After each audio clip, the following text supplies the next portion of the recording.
Good day and positive vibrating. This is Major. Thank you for tuning Major TV. Let's talk. In conjunction with news, facts, and comments.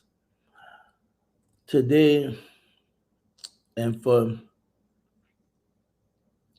some weeks, I will be covering unsung Black heroes throughout our history um, as melanated people, African people, people of color, people from the motherland as all over the diaspora of the world that we know that's being oppressed, struggling to um, obtain true freedom, to really exercise human rights, and to actually grow and develop in communities that um, it's not just a community that's dependent on anything or complaining about anything. And though we know there's countries in Africa that is starting to really grow and expand, we know there's a struggle because of neocolonialism and what have you. But what I wanted to do was speak about the people that have contributed in what we know today as African history in the truest form, what we know as history in the truest form, history of mankind. And I'm gonna start with this one gentleman. Um, he is very renowned among historians, and he is a brother that you have to give high praise to. He not only went against what he was taught, but he challenged the powers that be that were spewing lies all across Europe. And this is Dr. Cheikh Anta Diop. He was born December 22nd, 1923, died February 7th, 1986. He was Senegalese historian, anthropologist, physicist, and politician who studied the human race origin and pre-colonial culture. Diop's work is considered to be considered foundational to the theory of Afrocentricity, though he himself never described himself as an Afrocentrist. The questions he posed about culture bias, and scientific research contributed greatly to post-colonial turn and study of African civilizations. And the reason why I need to first address this because before I let you listen to him and how he came up with his theory that the original man, because when we hear about the original man was is in Africa, he's the person who established that. Because you hear people talking about it all the time, but he's the person who dug up the bones, who researched all the stuff that was being taught, especially when he was originally saying the original man was in Europe, the first oldest bones and fossils, which wound up being alive. And he talks about all that, right? But for me, you'll have to understand the mindset of back then. We're talking about like 60, 70 years ago, and even earlier, even probably 40 years ago, 50 years ago, they were a big thing about white people telling us about our history. They having their scholars, their scientists, the historians or what have you, that were spewing so much of lies, so much of misinformation.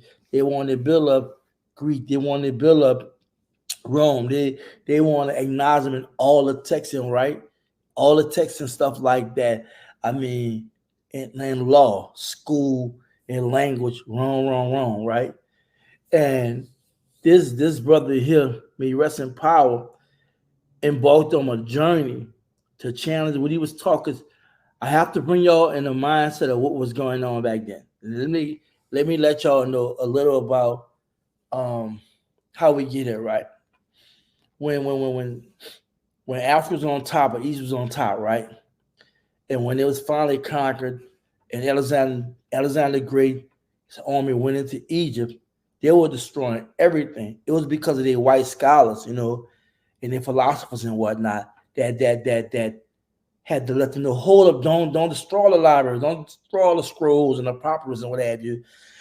The different rich history and teaching and what have you, whether it's dealing with science, philosophy, whether it's dealing with architect or what have you, they was trying to let, because you gotta realize they was like barbaric when they come in there. That's what conquerors normally do. They normally come in there and just wreak havoc and make sure they let everybody know we running this us. And because of that, all praise the Most High, that there was things saved that today we can talk about, right?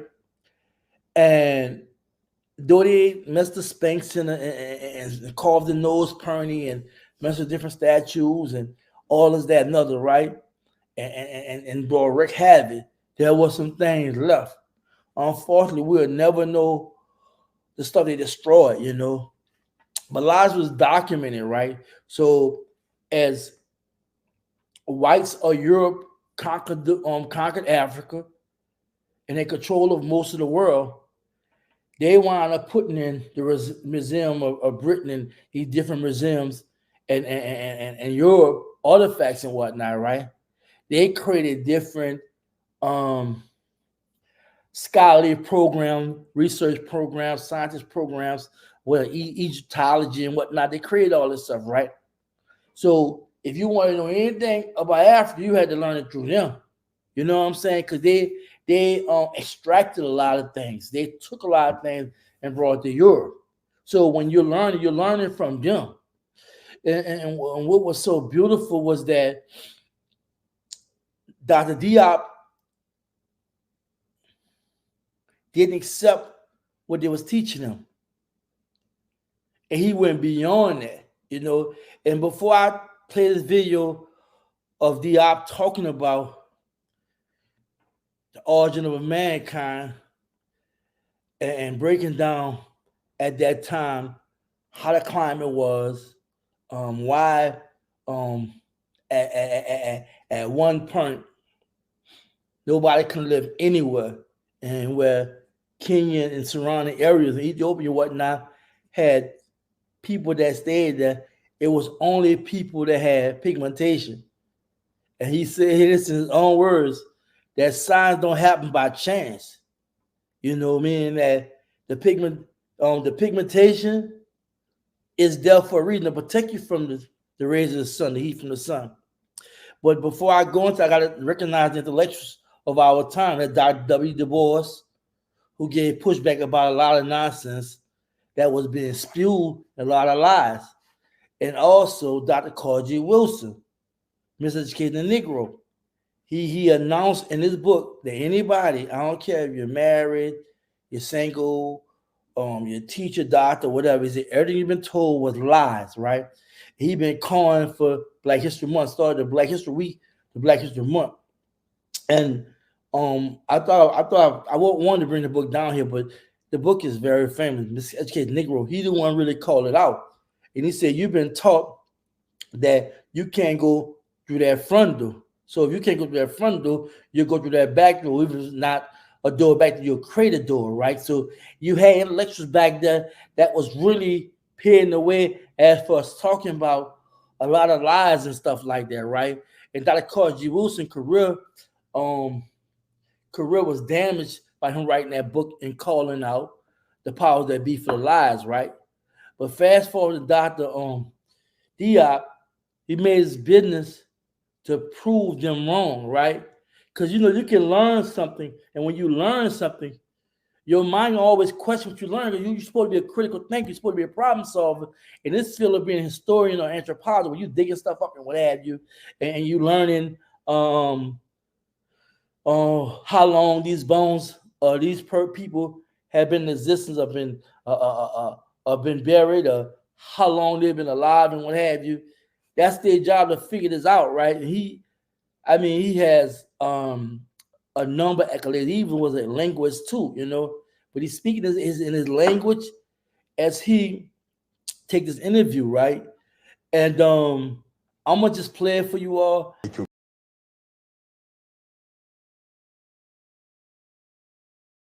La Tanzanie. We are able to say scientifically today, to say with certainty that mankind was born in Africa on the latitude more or less of Kenya, and that area which comprises Kenya, Éthiopie, Ethiopia, and Tanzania. Et qui va même jusqu'en Afrique du Sud, suivant un axe nord-sud. And going on a north-south axis all the way south to South Africa. Or, une humanité qui est née sous une telle latitude au niveau de l'équateur n'aurait pas pu survivre si elle n'était pas pigmentée noire dès son apparition. So it's clear that any humanity that had its birth in that region could not have survived in an equatorial region without pigmentation. La nature ne crée rien au hasard et elle a protégé l'humanité qui est née sous l'équateur en Afrique par un écran de mélanine. C'est ce qui fait que les premiers hommes étaient nécessairement noirs tant qu'ils n'étaient pas encore sortis de l'Afrique. Nature doesn't do anything by chance, and it's for that reason humanity, mankind that was born in a sub-equatorial region was given melanin to protect its skin, and it's for that reason that it is clear, it is certain that first man had to be a black man. C'est seulement quand cette humanité va sortir de l'Afrique pour aller peupler le reste de la Terre qu'elle va changer d'aspect suivant les régions géographiques et que les autres races vont apparaître. It is only after that race left Africa to people other parts of the world that had different climatic phenomena that man changed and became and took on different aspects, had a different look. Ces premiers hommes comprenaient en réalité 6 spécimens. L'humanité, la nature a créé 6 spécimens d'hommes avant d'arriver à l'homme que nous sommes aujourd'hui. Nature created 6 specimens of man before we got to man as we know him today. Les 3 premiers spécimens, je n'ai pas besoin de les nommer, n'ont pas atteint, dans l'état actuel de la recherche scientifique, un potentiel d'expansion leur permettant de sortir de l'Afrique. Donc, ils n'ont jamais été hors d'Afrique, dans l'état actuel des recherches. According to the scientific information that we have now, it appears that the first 3 of these species, which is not necessarily the name, never acquired the potential or never arrived at the potential for exporting or leaving their own area. Non, n'ont jamais atteint un potentiel d'expansion pour sortir de l'Afrique. They never had the potential to expand and to leave Africa. Yes. Les 3 autres sont sortis de l'Afrique. 3 others did leave Africa. Le 4e et le 5e ont disparu. The 4th and the 5th of these species disappeared. Il ne reste que le 6e qui est l'homme que nous sommes.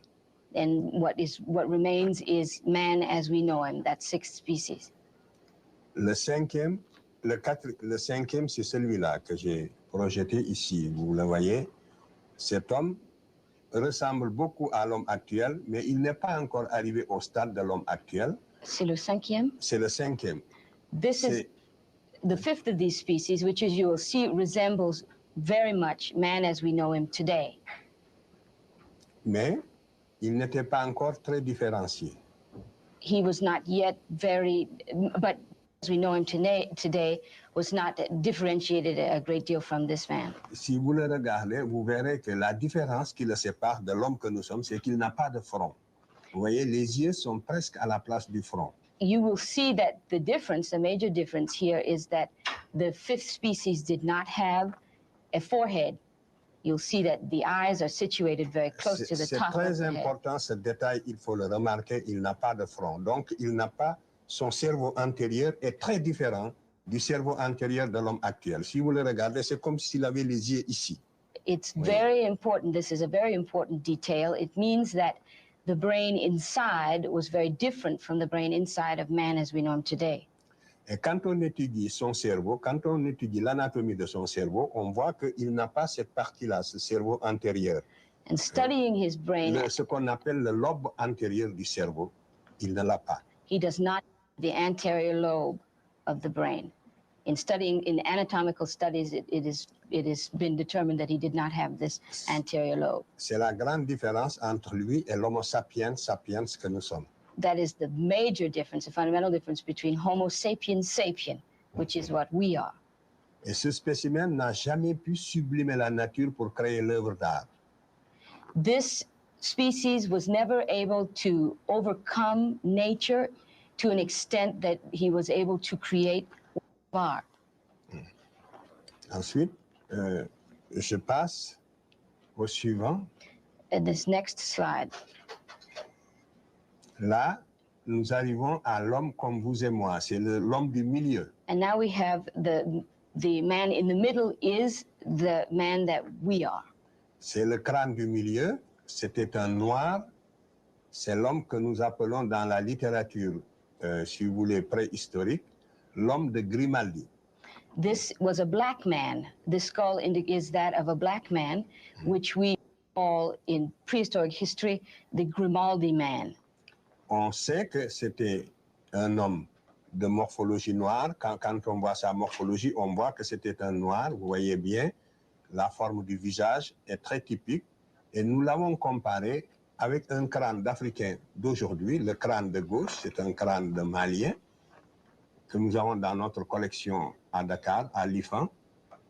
Et le crâne de droite, c'est le premier homme blanc qui apparaît sur la Terre, à la suite de la transformation de l'homme du milieu. You can see in looking at the skull in the middle that the morphology of this skull is very much that of blacks.